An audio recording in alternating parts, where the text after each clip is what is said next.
यादव मिथिलेश भोजपुरिया।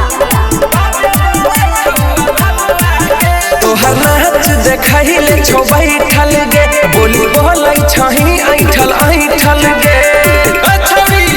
तोहर नाच देखैले छौ बैठल गे, बोली बोलै छही ऐठल ऐठल गे। तब चलौ कोन गौआ गे, सब पी के आयल छौ पौआ गे, ढोल क दे तो आई थौआ थौआ गे। सब पी के आयल छौ पौआ गे, ढोल क दे तो आई थौआ थौआ गे। सब पी के आयल छौ पौआ गे, ढोल क दे तो आई थौआ थौआ गे। Mix by Anil Yadav.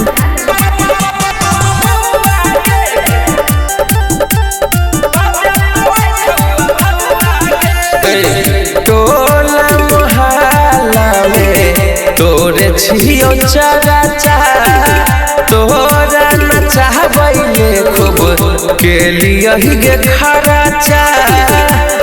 बुझली? और सुन, केते देर से करे छौ बुढ़ावा सब वेट, नच करैले एलही किया एते लेट। तोरा देखैले बैठल छौ लौआ गे, सब पी के आयल छौ पौआ गे, ढोल क दे तो आई थौआ थौआ गे। सब पी के आयल छौ पौआ गे, ढोल क दे तो आई थौआ थौआ गे। सब पी के आयल छौ पौआ गे, ढोल क दे तो आई थौआ थौआ गे।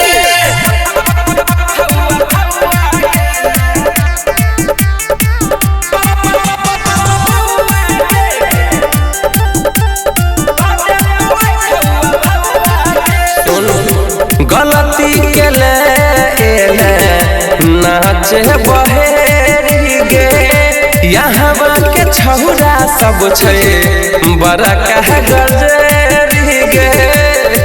खनी बच के रही है कत घर छहु कत ठिकाना गे, राजा माझी के कैले दीवाना गे। कुछ नहीं रसलपुरिया के बउआ गे, सब पी के आयल छौ पौआ गे, ढोल क दे तो आई थौआ थौआ गे। सब पी के आयल छौ पौआ गे, ढोल क दे तो आई थौआ थौआ गे। सब पी के आयल छौ पौआ गे, ढोल क दे तो आई थौआ थौआ गे।